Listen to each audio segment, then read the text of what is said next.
الحمد للہ رب العالمین والصلاة والسلام علی سید الانبیاء والمرسلین۔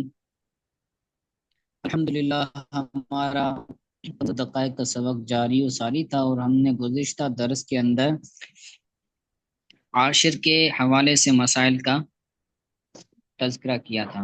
تو آج باب الرقاز ہے، تو اس باب کے اندر تین چیزوں کا بیان آئے گا۔ ایک چیز ہوگی معدن، معدن دال کے زیر کے ساتھ معدن۔ دوسرا آئے گا کنز، تیسرا آئے گا رکاز۔ تو ان کا کیا مطلب ہے؟ کہتے ہیں معدن وہ مال ہوتا ہے جس کو اللہ نے پیدائش زمین کو پیدا کرنے کے وقت زمین میں پیدا کر دیا۔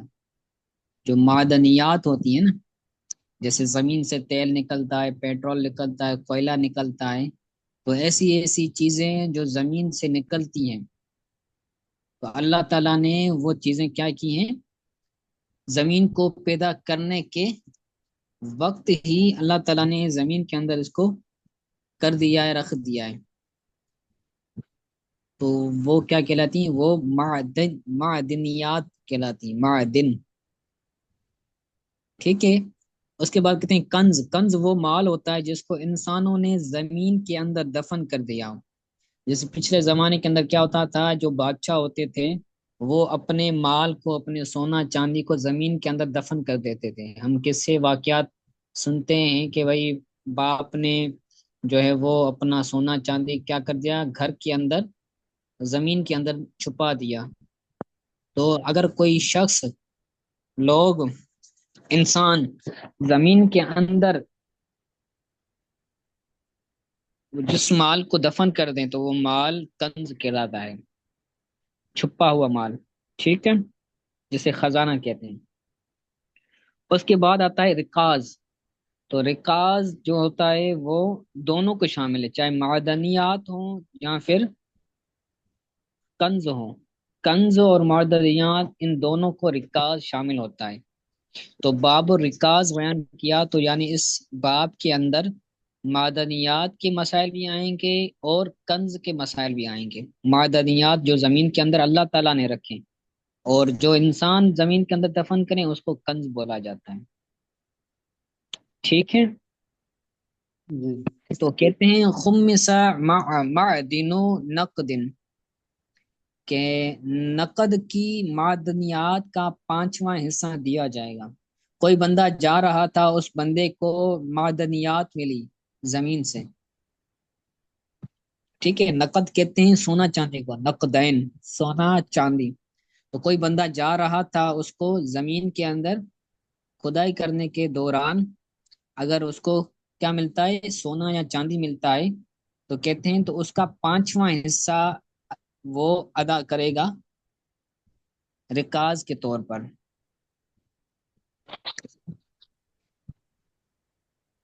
خمس معدن نقدن، نقدین کی معدنیات کا پانچواں حصہ لیا جائے گا۔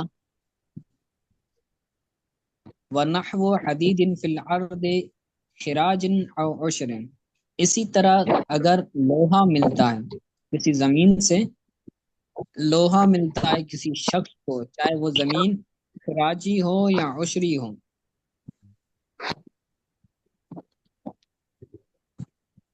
ٹھیک ہے، جو خراجی زمین ہوتی ہے وہ کافروں کی ہوتی ہے۔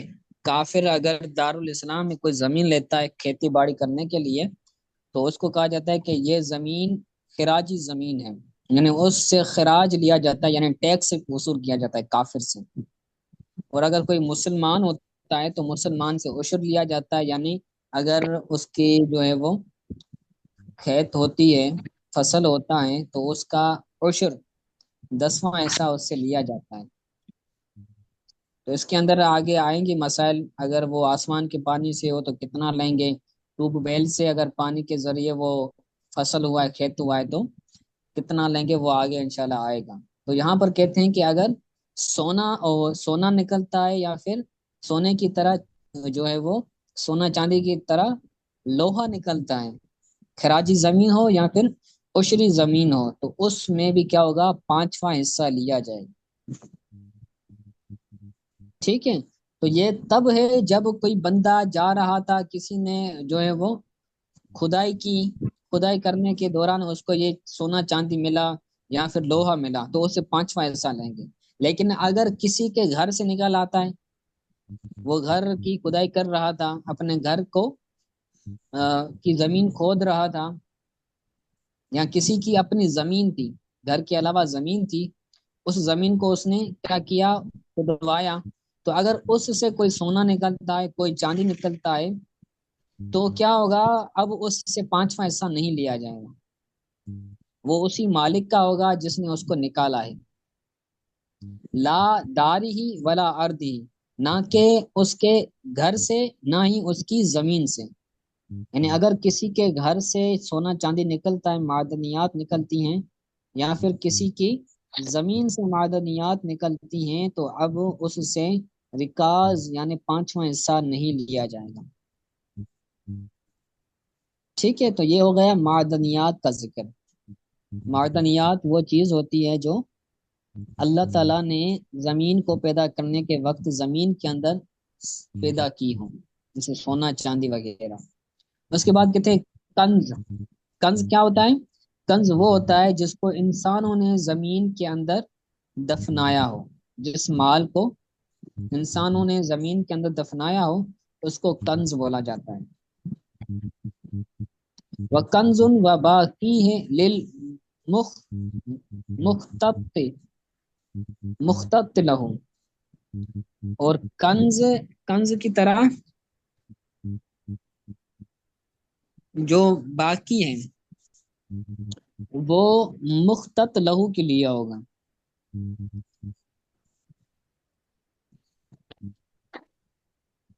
مختص لہو کیا ہوتا ہے؟ مختص لہو کا مطلب یہ ہے کہ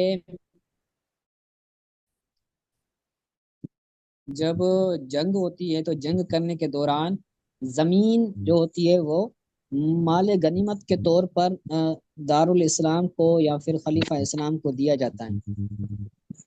پھر اس کی لکیریں بیان کی جاتی ہے کہ بھائی طول کے اندر یہاں سے لے کر وہاں تک خط سے ہے۔ مخطط کا مطلب کیا ہے؟ خط سے لیا گیا ہے۔ تو خط نکال کر جس زمین کو کسی کے لیے حوالے کیا گیا کہ یہ بھائی زمین جو ہے وہ آپ کے حوالے ہیں، اس زمین کی دیکھ بھال آپ کریں، یہ آپ کے حوالے ہیں۔ تو مخطط لہو یعنی جس کے لیے یہ سارا کچھ لکیر نکال کر، لکیر کھینچ کر جو زمین جس کے لیے کی گئی تھی، تو اگر اس زمین سے کنز نکل آتا ہے یا پھر کوئی اور مال نکل آتا ہے تو کیا ہوگا؟ وہ مخطط لہو کے لیے ہوگا۔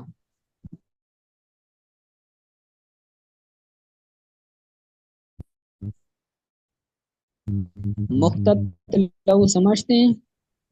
جس کر میں دی گئی تو اب اس زمین سے اگر لہو کے لیے ہوگا۔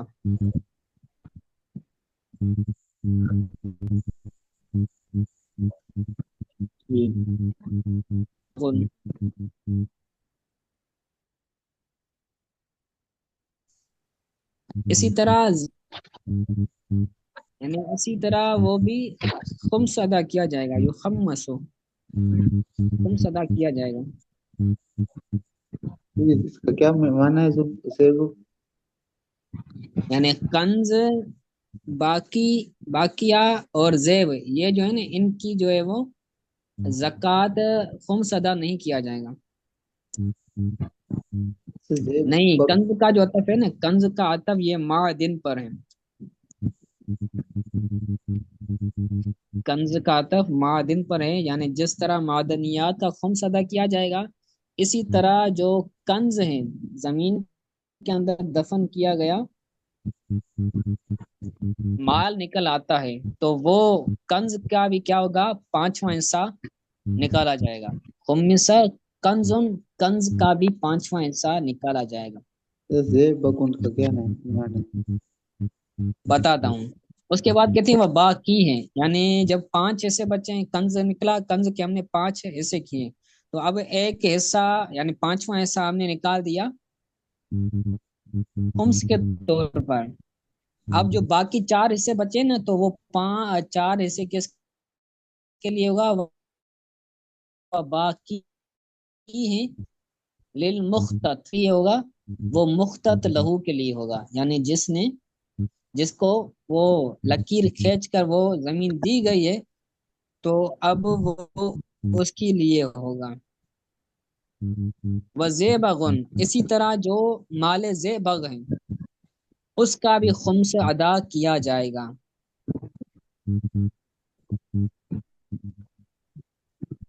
یہ چوتھی چیز بتا رہے ہیں شاید، تو یہ بھی ایک قسم کا مال ہوتا ہے جس کی جو ہے وہ زکوٰۃ بندہ، اور جس کے 5واں حصہ خمس بندہ ادا کرے گا۔ معدنیات کا بھی خمس ادا کرے گا، کنز کا بھی خمس ادا کرے گا، اور زیبق کا بھی خمس ادا کرے گا۔ لا رکاز دار بھائی الحرب، جی علی رضا، یہ زیبق یہ ایک پتھر کا نام ہے، ایک قسم کا پتھر ہے۔ اچھا چلیں ٹھیک ہے، وہ بھی پتھر اگر نکل آتا ہے تو وہ بھی کیا ہوگا؟ مال زیبق میں بھی کیا ہوگا؟ خمس ادا کیا جائے گا۔ تو آگے کہتے ہیں لا رکاز دار الحرب، دار حرب کا رکاز نہیں ہے۔ دار الحرب کے اندر اگر کسی بندے کو مال ملتا ہے، معدنیات ملتی ہیں یا پھر کنز ملتا ہے تو اب اس سے خمس نہیں لیا جائے گا۔ اسی طرح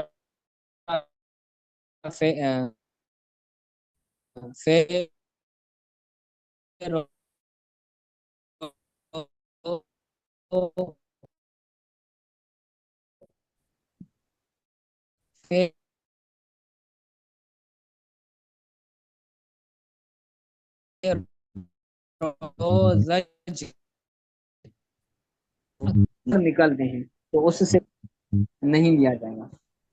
فیروزہ یہ ایک موتی کا نام ہے، فیروز، یاقوت، یاقوت مرجان جو ہوتے ہیں یہ وہ مراد ہے۔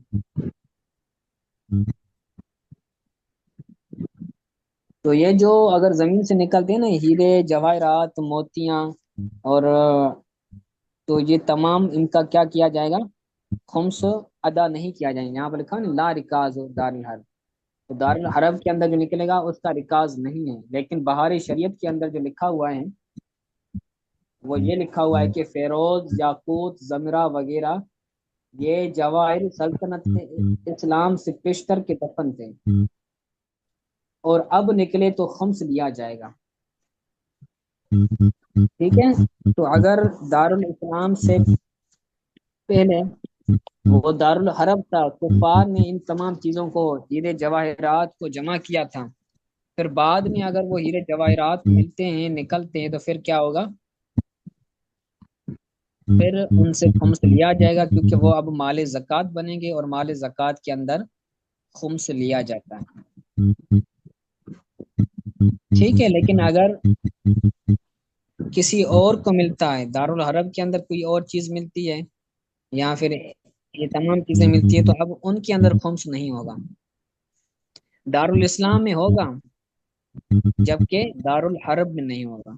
ٹھیک ہے، تو آج کے لیے اتنا سبق کافی ہے، اگر کوئی بات سمجھ نہیں آئی تو پوچھ لیں۔